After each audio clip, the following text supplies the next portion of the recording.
오늘 주시는 하나님의 말씀은 사사기 12장 8절에서 15절 말씀 중에 14절 일부를 읽어드리도록 하겠습니다.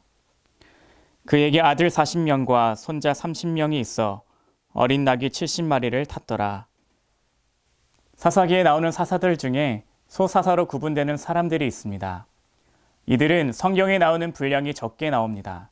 그래서 대개의 경우 이 소사사들의 이야기를 그냥 읽고 넘어가게 됩니다. 오늘 5분 묵상은 소사사들의 공통점을 가지고 전하고자 합니다. 12장에는 3명의 소사사들이 나옵니다. 입산, 엘론, 압돈입니다. 입산은 구절을 보면 하나님께서 아들 30명, 딸 30명을 주었다고 합니다. 그리고 이 모두를 외부 사람들과 결혼시켰다라고 합니다.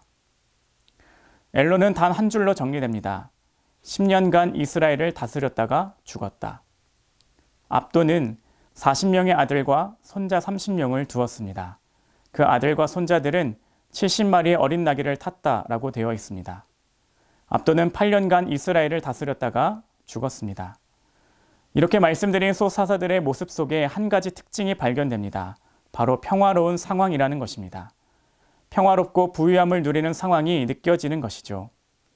그러니 다른 민족들과 치열하게 싸우는 모습이 나오지 않고 나귀를 탔다는 내용이 나오고 몇 년을 다스렸다가 죽었다라는 이야기만 나옵니다. 이 소사사들이 누리고 있는 삶의 모습이 우리가 평소에 꿈꾸는 상황입니다. 삶의 모진 풍파가 있기보다 평안하고 늘 기쁜 일만 있으면 좋겠고 물질의 풍족함도 있기를 원하는 모습 말입니다.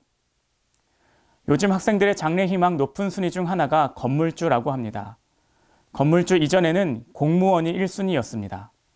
건물주와 공무원이 학생들의 장래 희망의 높은 순위라는 것은 이 사회가 끊임없이 안정된 상황을 원하고 있다는 것입니다. 오늘 말씀의 소사사들이 상황적인 조건이 딱 이런 상황입니다.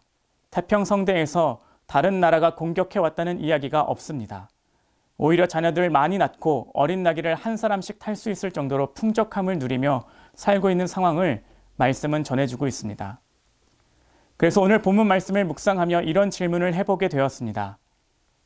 내가 원하던 상황이 되어도 나는 변하지 않고 하나님을 따르는 사람으로 살 수 있을까? 사람은 고난이 없으면 하나님보다 자신을 더 추구하며 살게 됩니다. 절실할 때는 하나님을 찾다가 그 문제가 해결되면 절박하게 하나님을 부르짖었던 마음이 사라지는 것입니다. 여러분은 어떠하십니까? 여러분이 절박하게 기도하던 것이 응답된 이후에도 절박하게 기도하십니까? 하나님께서 우리에게 축복을 주시는 이유를 기억해야 합니다. 하나님께서 우리에게 축복을 주시는 것은 더욱 하나님을 잘 섬기라고 주시는 것입니다.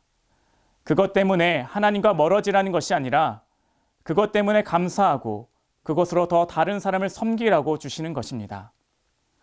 그러니 우리의 삶에 문제와 걱정과 근심거리가 있다면 하나님께 매달려야 합니다. 만약 하나님께서 축복을 주신다면 더더욱 하나님께 감사하며 매달려야 합니다. 그 축복을 통해 하나님께 더 감사하고 더 축복의 통로로 다른 사람을 섬기게 해달라고 결단하며 기도해야 합니다. 맑은 날만 계속되면 땅은 사막이 된다라는 말이 있습니다. 하나님께서는 우리의 삶에 고난과 축복을 통해 하나님의 자녀로서 건강하게 살기를 원하십니다. 그렇다면 우리의 삶을 돌아봐야만 합니다. 나는 고난의 때에 하나님을 절실하게 붙드는 사람인가? 나는 축복의 때에도 하나님께 더욱 감사하며 축복의 통로로서의 삶을 살고 있는가 돌아봐야만 합니다. 이스라엘 사사시대 사람들에게 하나님께서 태평성대와 불을 주셨으나 그들은 그것을 복으로 여기지 않고 자신들만 누렸습니다.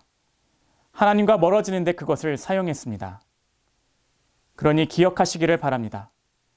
태평성대할 때 받은 복을 누리는 그때 우리의 진짜 믿음이 작동한다라는 것을. 하나님은 오늘도 우리에게 고난과 축복으로 함께 하십니다. 하나님과 더 가까이 가는 것에 여러분의 고난과 축복을 사용하시기를 바랍니다. 여러분의 고난과 축복을 하나님께 가까이 가는 데 쓴다면 여러분의 고난과 축복도 하나님과 동행하는 축복의 시간이 되실 것입니다. 오늘 주님과 가까이 가는 하루가 되시기를 주님의 이름으로 축복합니다.